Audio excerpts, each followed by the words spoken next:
क्या हाल है मेरे पति परमेश्वर? क्या कहा था तूने? हाँ, कि अगर तू उस लड़के को दोबारा मेरे साथ देख लेगा जो मार्केट में था तो हम दोनों को जिंदा नहीं छोड़ेगा। हाँ, अब वही लड़का रोज तेरी बीवी के साथ रोमांस करता है तेरी आंखों के सामने। क्या कर लिया तूने? हाँ, अरे उंगली उठाने की औकात नहीं है तेरी। वो तो शुक्र मना कि इतना कुछ होने के बावजूद मैं तेरा सारा काम करती हूँ। नहाना, कपड़े बदलना, बाथरूम जाना, सब। हाय, कितनी अच्छी बीवी हूँ मैं। और तू? मुझे तो ना मैं सुरभि, मैंने माता रानी से प्रार्थना की है कि आपको जल्दी ठीक कर दे, फिर हम दोनों साथ में उनके दर्शन करने आएंगे। अब माँ जी आप? बेटा मैंने सब सुन लिया। खुश हो? अच्छा, तुम जाके खाना बना दो, ठीक है? ठीक है।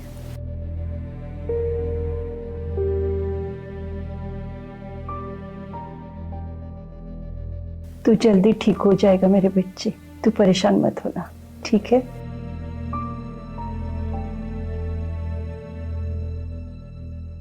सुरभि, सुरभि बेटा।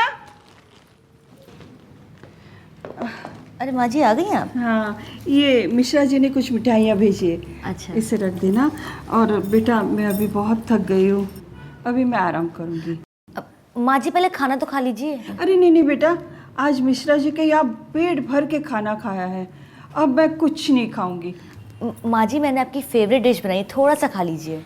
फिर किसी दिन बेटा, अब तो एक दाना भी नहीं जाएगा। हाँ, चल मैं जाती हूँ।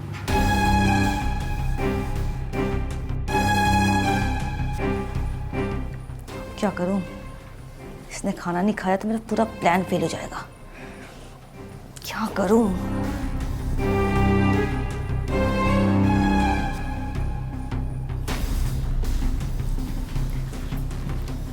माँ जी लीजिए, दूध पी लीजिए। बेटा अभी एक रख दे, फिर मैं पूजा खत्म करके पी लूँगी, ठीक है? माँ जी इस बार दवाई ना आप दूध के साथ लेकर देखिए। अच्छा। आपका सिर दर्द चुटकी बजाते गायब हो जाएगा। अच्छा। मेरे पापा को जब भी सिर दर्द होता था ना तो माँ गर्म दूध के साथ उन्हें दवाई देती थी, उनका सिर दर्द ऐसे गायब हो जाता था। मैं पी लूँगी बेटा, रख दो ना, मैं पूजा खत्म करते ही पी लूँगी। पक्का याद से पी लेना। बिल्कुल याद से ही पी लूँगी।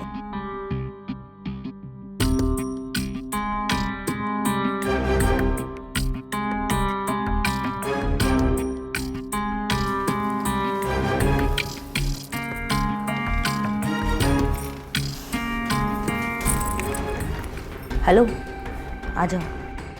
आज तुम आ जाओ मेरे घर, यही मिलते हैं। तुम्हारा दिमाग खराब हो गया है क्या? लास्ट टाइम सुदीप ने हमें देख लिया था तो क्या क्या करना पड़ गया। इस बार किसी ने गली मोहल्ले में देख लिया ना तो हम दोनों की खैर नहीं। इसलिए सबसे सेफ मेरा घर और मेरा प्लान है, समझे? ठीक है, मैं ही आ जाऊँ। आ जाओ, बाय।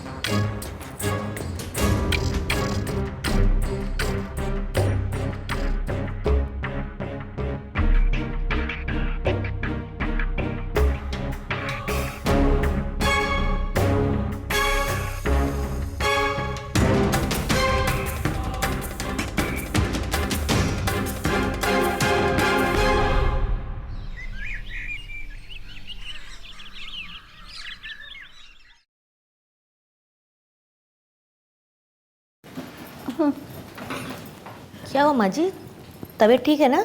बस अजीब सी बेचैनी हो रही है। कल रात मैंने दूध पी लिया और फिर सो गई।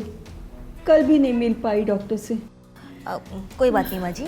मुझे लगता है शायद मेरा बीपी लो हो रहा है, सीने में भी दर्द उठ रहा है। माँ जी डॉक्टर प्रदीप को बुला दूँ? बुला दो उनको।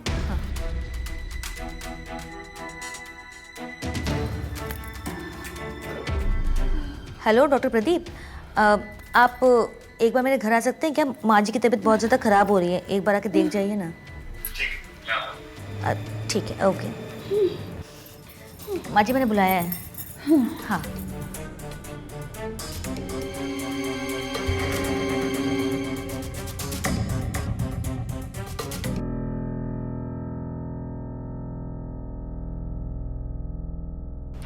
माँ जी, आप तो बिल्कुल ठीक हैं, कोई दिक्कत नहीं है। Thank God. तो फिर बेचैनी क्यों हो रही थी डॉक्टर? अरे वो कभी कभी जी मिचलाता है। मैंने कहा था ना सब ठीक है। आप लोग बैठिए, मैं चाय बना के लाती हूँ। अरे सुरभि बेटा सुनो, तुम दोनों ऐसा करो, तुम डॉक्टर साहब को लेके सुदीप के पास जाओ, उनका चेकअप करा दो। तब तक मैं तुम दोनों के लिए चाय बना के लाती हूँ। अरे माँ जी, आप क्यों, मैं बनाती हूँ ना। अरे नहीं बेटा, तुम तो दिन रात मेरे और सुदीप की सेवा में लगी रहती हो, कभी मुझे भी तो मौका दो मेरी बहू रानी की सेवा करने का। तुम दोनों जाओ, मैं अभी चाय लाती हूँ। चल।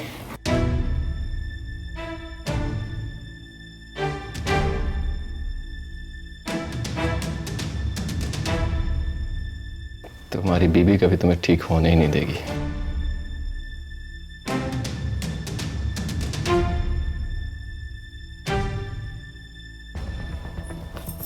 लो बेटा, तुम दोनों चाय। थैंक यू माँ जी। थैंक यू माँ जी। अच्छा डॉक्टर साहब, मेरा सुदीप कब तक ठीक हो जाएगा? माँ जी, ट्रीटमेंट कर रहा हूँ इनका, बहुत जल्दी ठीक होगा।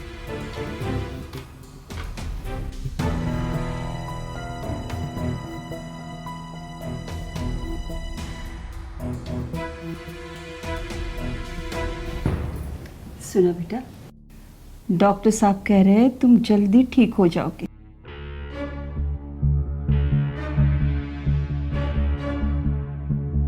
सुना तुमने?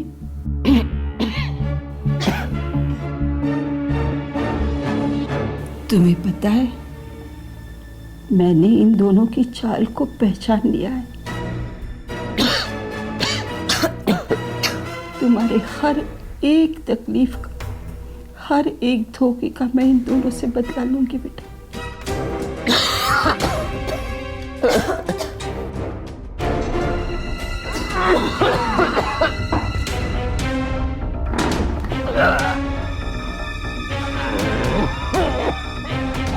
तू चिंता मत कर बेटा, मैं तुम्हारा इलाज कराऊंगी, तुम जल्दी से अच्छे हो जाओगे बेटा।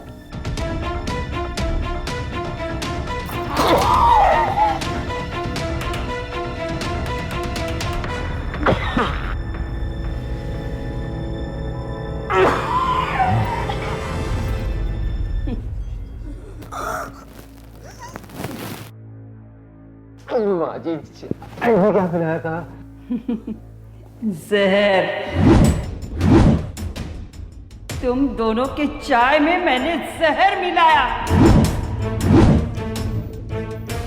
तुम दोनों को क्या लगा मेरे बेटे को धोखा दोगे? एक माँ से उसका बेटा छीन लोगे? नहीं, मैं ऐसा कभी नहीं होने दूंगी। तुम दोनों के षड्यंत्र के बारे में मुझे कल रात को ही पता चला।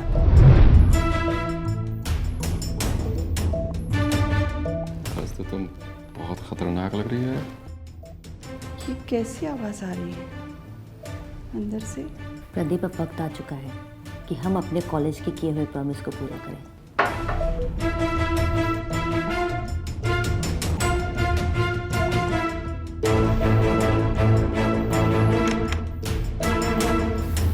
बुढ़िया के पास बहुत सी ज्वेलरी और कैश है, हम वो सब लेकर भाग चलते हैं। वैसे भी उस बुढ़िया को शक हो गया है तुम पे। वो सुदीप का इलाज किसी दूसरे हॉस्पिटल में करवाना चाहती है और आज तो तुमसे मिलने की ही बात कर रही थी। वो तो मैंने हर रोज की तरह उसे खाने में नींद की दवा देकर सुला दिया और इससे तो मैंने अपना बदला ले ही लिया है। इसे दवाई खिलाकर इसकी ये हालत कर दी। अब ये अपने पैरों पे कभी खड़ा नहीं हो सकता। मैं 1-2 दिन में तुम्हें बताती हूँ, हम इस पूरे घर का सफाया करके कहीं दूर चले जाएंगे।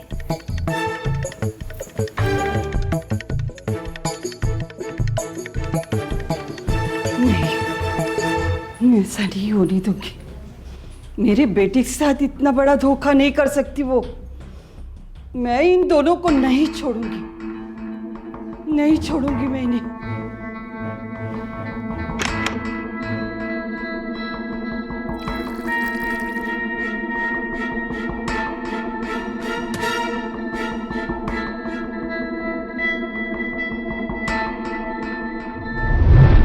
और इस फर्जी डॉक्टर को बुलाने की चाल भी मेरी ही थी।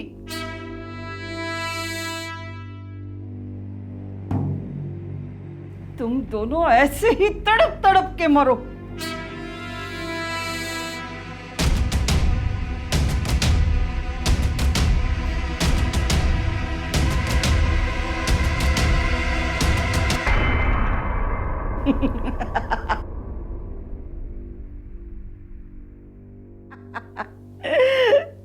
मैंने अपने बेटे का बदला ले लिया।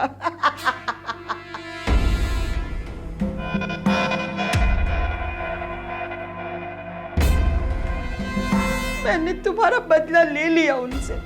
अब तुम जल्दी ठीक हो जाओगे मेरे बच्चे।